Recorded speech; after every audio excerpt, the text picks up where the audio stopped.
दोस्तों आज का हमारा पहला प्रश्न बना है वेरी फेमस पर्सन जिनका नाम है मार्सेलो रेबेडो डी सोसा। एक बार नाम अच्छे से फिर से याद रखना कि हाल ही में वेरी फेमस पर्सन जिनका नाम है मार्सेलो रेबेशो डी सोसा डी सोसा, इनको हाल ही में एक बार फिर से किस देश का प्रेसिडेंट यानी कि राष्ट्रपति बनाया गया है? तो इसका राइट आंसर हो जाएगा पुर्तगाल। ऑप्शन नंबर ए इसका राइट आंसर हो जाएगा कि हाल ही में पुर्तगाल देश का एक बार फिर से प्रेसिडेंट बनाया गया है मार्सेलो रेबेलो डी सोसा को। तो ऑप्शन नंबर ए इसका राइट आंसर हो जाएगा। यहाँ पर आप इनका फोटो देख सकते हैं। इनको पुर्तगाल देश का प्रेसिडेंट एक बार फिर से बनाया गया है। दूसरे कार्यकाल के लिए अपना कार्य शुरू करेंगे। यहाँ पर पुर्तगाल के बारे में जान लेते हैं। ये जो पुर्तगाल देश है इसकी कैपिटल का नाम है लिस्बन। ठीक है, ये चीज़ हाल ही में एनटीपीसी के एग्ज़ाम में पूछा भी गया था। पुर्तगाल की कैपिटल है लिस्बन और वहाँ की जो करेंसी है वो है यूरो। दोस्तों आपको पता होगा इस बार 26 जनवरी को भारत का 72वां रिपब्लिक डे मनाया गया है। इसको याद रखना, एग्ज़ाम में छोटा छोटा कभी कभी पूछ लेता है। तो क्वेश्चन बनेगा कि भारत के 72वें रिपब्लिक डे के अवसर पर रिपब्लिक डे परेड में किस पड़ोसी देश की सैन्य टुकड़ी भी पहली बार शामिल हुई है? तो इसका राइट आंसर क्या हो जाएगा? भारत का पड़ोसी देश जो बांग्लादेश है उसकी सैन्य टुकड़ी पहली बार भारत के रिपब्लिक डे में शामिल हुई है। तो भारत का एक पॉइंट याद रखेंगे, 72वां जो रिपब्लिक डे सेलिब्रेशन था उसमें पहली बार Bangladesh, option number B, Bangladesh देश की जो सैन्य टुकड़ी है उसको पहली बार शामिल किया गया है। ऑप्शन नंबर बी इसका राइट आंसर हो जाएगा। तो यहाँ पर आप बाकायदा देख सकते हैं ये बांग्लादेश की टुकड़ी है जो कि इसमें भारत में शामिल हुई है। ये बांग्लादेशी अपने देश का झंडा लेकर उनकी ये जो सैन्य टुकड़ियाँ हैं वो इस तरीके से देखो यहाँ पर पार्टिसिपेट किया है।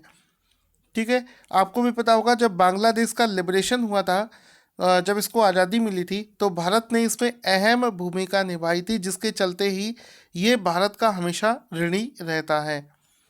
साथ ही साथ में रिपब्लिक डे परेड में किसी दूसरे देश की सैन्य टुकड़ी को शामिल करने के मामले में ये ऐसा एक तीसरी बार था जब किसी विदेशी देश को गणतंत्र दिवस की परेड में पार्टिसिपेट कराया गया है। इससे पहले पिछली बार 2017 में गणतंत्र दिवस की परेड में फ्रांस की एक टुकड़ी ने पार्टिसिपेट किया था। साथ ही साथ मैं आपको बता दूं कि भारत और बांग्लादेश, इस बार बांग्लादेश को क्यों चुना गया? क्योंकि हाल ही में बांग्लादेश ने 50 वर्ष पूरे कर लिए हैं। किस चीज़ के? इंडिया और बांग्लादेश के जो राजनयिक संबंध है उसकी स्थापना के 50 वर्ष पूरे हो गए हैं। साथ ही साथ में 1971 में बांग्लादेश को जब मुक्ति मिली थी तो उसके संग्राम के भी 50वीं वर्षगांठ इस बार मना रहा है।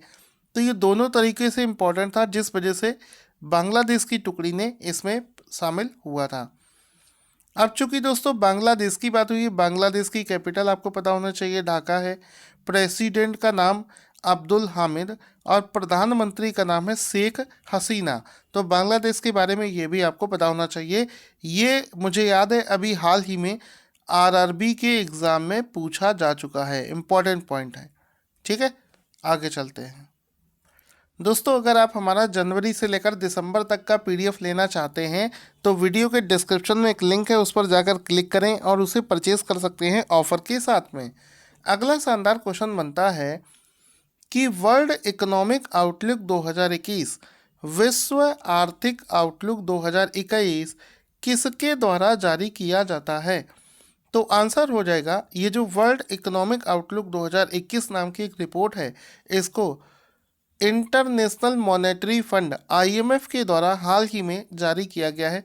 ऑप्शन नंबर ए इसका राइट आंसर हो जाएगा। तो आईएमएफ ने इसको जारी किया है जिसमें बहुत सारे फैक्ट हैं। यहाँ पर देखो वर्ल्ड इकोनॉमिक आउटलुक, ठीक है, जिसमें अलग अलग देशों की ग्रोथ किस तरीके से हो रही है उसको यहाँ पर दर्शाया गया है। तो इसमें इस रिपोर्ट से क्या क्या पॉइंट्स निकल कर आए हैं जो कि एग्ज़ाम के लिए इम्पोर्टेंट है। वो ये कि 2021 में भारत की जो अर्थव्यवस्था है ये 5% की दर से बढ़ सकती है। साथ ही साथ में 2021 में वैश्विक विकास दर जो है ये मात्र 2% रहेगी। ये सब कुछ इस रिपोर्ट में निकला है। साथ ही साथ में वर्ष 2022 में जो विकास दर है ये 8% रहने की भविष्यवाणी इस रिपोर्ट में करी गई है। तो ये भी आपको याद रखना है। 3 पॉइंट्स हमने पढ़ लिए हैं। आईएमएफ के बारे में समझते हैं। आईएमएफ के जो इस समय एमडी है उनका नाम है क्रिस्टलीना जॉर्जीवा। ठीक है, तो एमडी का नाम है क्रिस्टलीना जॉर्जीवा और इसके चीफ का नाम है, चीफ इकोनॉमिस्ट इसकी हैं गीता गोपीनाथ। इसका जो मुख्यालय है वो है वाशिंगटन डीसी अमेरिका में। तो इसको भी याद रखेंगे। इसमें खास करके ये जो बीच वाला पॉइंट है, चूँकि गीता गोपीनाथ एक भारतीय हैं, इस वजह से अगर किसी इंटरनेशनल पद पर है तो वो एग्ज़ाम में पूछा जाता है। ये पॉइंट सबसे ज़्यादा इम्पोर्टेंट है, गीता गोपीनाथ वाला। तो ऑप्शन नंबर इसका गीता गोपीनाथ आप लोग याद रखेंगे। इसके बाद में किस भारतीय राज्य या फिर केंद्र शासित प्रदेश ने जेल पर्यटन नाम से एक नई पहल की शुरुआत करी है? तो आंसर हो जाएगा महाराष्ट्र। हाल ही में महाराष्ट्र ने जेल पर्यटन नाम से एक नई पहल की शुरुआत करी है, जिसमें महाराष्ट्र के जितने भी फेमस जेल हैं वहाँ का एक टूर कराया जाएगा, सो दैट लोगों को इसके बारे में अवेयरनेस भी आएगा। क्योंकि महाराष्ट्र के कई ऐसे जेल हैं जो ऐतिहासिक दृष्टिकोण से बहुत ज़्यादा इम्पोर्टेंस रखते हैं, जैसे कि पुणे का येरवाड़ा जेल। ठीक है, तो इस तरीके के जो जेल है इससे क्या होगा कि रेवेन्यू में भी इंक्रीमेंट होगा, लोगों को अवेयरनेस फैलेगी। तो महाराष्ट्र के अलग अलग जेलों के बारे में जो टूरिज़्म कराया जाएगा, इसको हाल ही में महाराष्ट्र सरकार के द्वारा सैंक्शन किया गया है, इसको लागू किया गया है। तो महाराष्ट्र इसका राइट आंसर हो जाएगा। क्वेश्चन बनेगा, जूलॉजिकल सर्वे ऑफ इंडिया, जिसको शॉर्टकट में जेडएसआई बोलते हैं, उसने हाल ही में एक रिपोर्ट प्रकाशित करी है। उस रिपोर्ट के अनुसार भारत का कौन सा क्षेत्र 428 प्रजातियों का घर है? तो आंसर हो जाएगा सुंदरबन। इस रिपोर्ट में, जिसमें जेडएसआई ने एक रिपोर्ट पब्लिश करी है, उसके अनुसार सुंदरबन में 428 प्रजातियों का घर है सुंदरबन। तो ऑप्शन नंबर 20 का राइट आंसर हो जाएगा। आपको बताना है ये सुंदरबन क्षेत्र जो है भारत के किस राज्य में स्थित है, ये आप लोग कमेंट करके बताएंगे। तो यहाँ पर जो रिपोर्ट जेडएसआई ने लॉन्च करी है, पहले तो जेडएसआई का फुल फॉर्म आपको पता होना चाहिए, जूलॉजिकल सर्वे ऑफ इंडिया। इसने कौन सी रिपोर्ट पब्लिश करी है? रिपोर्ट का नाम है birds of the Sundarban biosphere reserve. ये जो रिपोर्ट है इसमें ही इस सुंदरबन क्षेत्र में 428 प्रजातियों का घर जो है ये पाया गया है। आगे चलते हैं अगले क्वेश्चन की तरफ। क्वेश्चन बनेगा, द इनइक्वालिटी वायरस शीर्षक से एक रिपोर्ट किसके द्वारा जारी की गई है? तो हाल ही में ऑक्सफैम के द्वारा द इनइक्वालिटी वायरस नाम से एक रिपोर्ट को जारी किया गया है। ऑप्शन नंबर ए इसका राइट आंसर हो जाएगा। तो इसमें आप देख सकते हैं द इनइक्वालिटी वायरस नाम से इस रिपोर्ट को हाल ही में शेयर किया गया है। आगे चलते हैं। इस रिपोर्ट में एक और फैक्ट निकलकर सामने आया है कि लॉकडाउन के दौरान भारत में जो सबसे अमीर जो अरबपति हैं उनकी संपत्ति में 35% की वृद्धि हुई है। कितने की? 35% की वृद्धि हुई है। तो ये देख लेंगे एक बार फिर से कि ये जो इनइक्वालिटी वायरस नाम से रिपोर्ट आई है, इसको इंटरनेशनल ऑर्गेनाइजेशन ऑक्सफैम के द्वारा जारी किया गया है। क्वेश्चन बनेगा कि वर्ष 2021 के लिए कितने पद्म अवार्ड्स दिए जाने की घोषणा करी गई है? तो आंसर हो जाएगा ऑप्शन नंबर सी 119।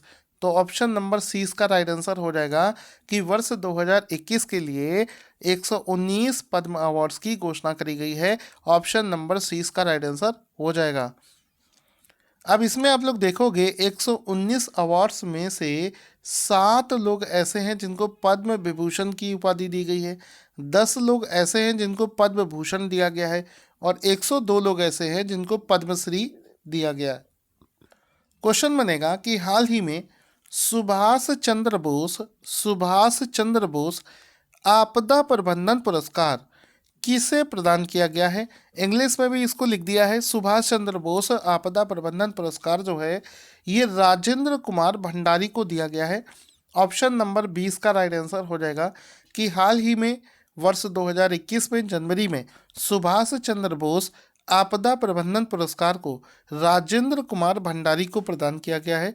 इनका फोटो भी आप यहाँ पर देख सकते हैं। राजेंद्र कुमार भंडारी का फोटो आपको यहाँ पर दिख रहा होगा और लिखा है सुभाष चंद्र बोस जी का फोटो यहाँ पर आपको दिख रहा है, लिखा है राजेंद्र कुमार भंडारी सेलेक्टेड फॉर सुभाष चंद्र बोस आज आपदा प्रबंधन पुरस्कार 2021। इनका फोटो भी आपको यहाँ पर दिख रहा होगा। अगला प्रश्न बना है कि हाल ही में जे के सिवान को किस बैंक का नया एमडी और सीईओ बनाया गया है। आंसर हो जाएगा हाल ही में धन Lakshmi bank. Option number A इसका राइट आंसर हो जाएगा। हाल ही में धन लक्ष्मी बैंक के जो नए एमडी और सीईओ बनाए गए हैं वो बनाए गए हैं जे के सिवान। तो ऑप्शन नंबर ए इसका राइट आंसर हो जाएगा। ये जो धनलक्ष्मी बैंक है इसकी स्थापना 1927 में करी गई थी। कब? 1927 में। इसका जो मुख्यालय है ये थ्रिसूर केरला में स्थित है। इसके चेयरमैन का नाम है संजीव कृष्णन। इसका हेडक्वार्टर बहुत बार पूछा गया है, इसका हेडक्वार्टर कहाँ पर? केरला में स्थित है। अगला क्वेश्चन है कि संस्थागत श्रेणी में यानी कि इंस्टीट्यूशनल कैटेगरी में सुभाष चंद्र बोस आपदा प्रबंधन पुरस्कार 2021 किसे प्रदान किया गया है।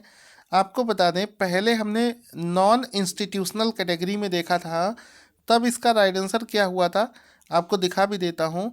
तब आंसर हुआ था राजेंद्र कुमार भंडारी।